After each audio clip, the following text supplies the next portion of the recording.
fantastic series of the Daf Yomi friends on page number 16 here of Masechet Zevachim. Just my daughter at the moment, she's in the dentist and just getting ready for an appointment. Now it's interesting, we are learning at around page 16, an interesting topic here inside the Gemara here in Masechet Zevachim. We're learning all about the history of something called a bama. What is a bama, friends, over here? That's the first thing that we're learning about. Not about Obama itself, we're learning about the history of bama. Now it's offering a sacrifice, let's say, to heaven on a bama, on a private altar, was permissible during certain periods in history until the Mishkan was built in the wilderness, in the desert, and during the first 14 years following the arrival in Eretz Israel, in the land of Israel. This is in of itself.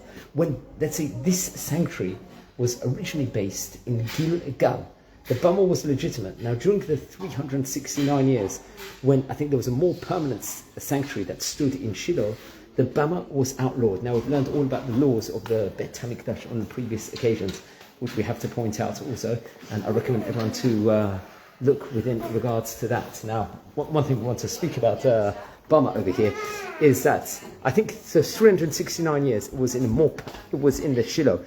It was, let's say, regained its, let's say, legitimacy when the sanctuary was destroyed, and then I think eventually it will be relocated. I think the relocation will actually come about to an area called Nov, and then after Nov, a place called Givon, which was speaking about on various occasions before, and that was for 57 years. Now, once the temple, the Bet HaMikdash, was built in Jerusalem, this bama was outlawed forever. Okay, so we're learning about the bama here. And during the periods of the Mishkan in the wilderness and its stationing in Shiloh, and during the Bet HaMikdash era, only a Kohen, a priest, could perform the service of offering a sacrifice. Now, it was not necessary that our Gemara states, the Talmud states over here in today's page, to have a Kohen at a time when it was permissible to offer sacrifices on a bama. It wasn't.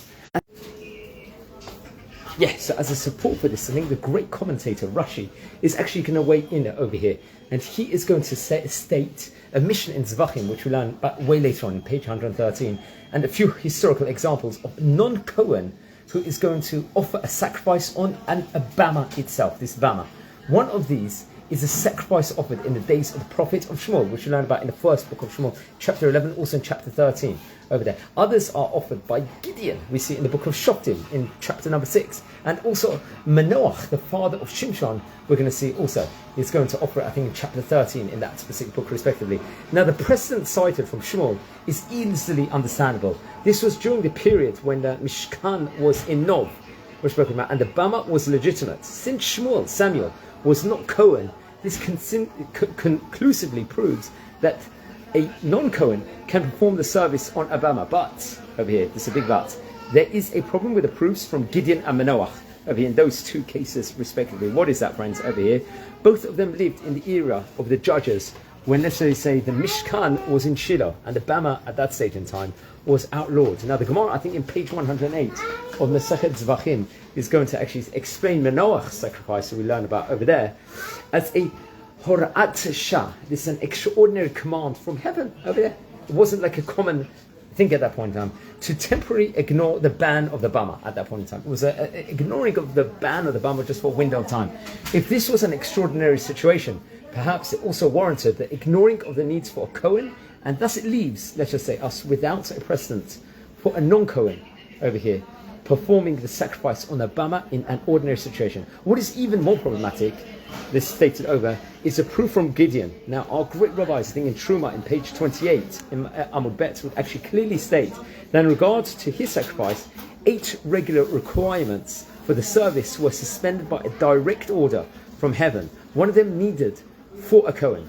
Now, I think it's a very, very tricky Rashi over here, but the author over here, using this from the Rabbi Mendel Weinbach, brilliant former Rosh Yeshiva of Yeshiva to Or Sameachim, gives a, let's say, phenomenal insight over here inside this specific topic in of itself, but he will actually attempt the people to see the different explanations actually offered by Rashi over here on today's page of the Gemara. So, how important it is to utilize the time. I wasn't too sure where I would actually record the daily tidbit of the Daf Yomi, whether to do it outside or not, in house with my Gemara, but we're waiting ages for the dentist over here. So, why not take the Torah learning with us to the different locales. So we've taken it now to the dentist over this daily page of Gemara while we're just waiting on a very, very, quite a long, lengthy wait at the moment for the appointment at the moment. So that is very, very interesting. So this was page number, I think we're already on 16, if I'm not mistaken, on Masechet Zevachim. Fantastic progress over here. I hope we're going to be ready soon. And it's actually interesting. One time I had to be in a hospital a couple of months ago, and there was someone else that was watching our the videos from this channel, from our community, and he said he sees the videos. He was a rabbi, so I told him, come on, let's record together a video. So we recorded it inside the hospital. He gave an inspiration, I can't remember which Shabbat it was in, and then he actually wrote afterwards, when he saw the video, we took Torah, we brought, the hospital itself was created to actually say these words of Torah. So let's just say, this place was created to say over these words of Torah over here. So very, very interesting, all fantastic day. Take care, we've got an Israeli flag right behind me, and fantastic, enjoy.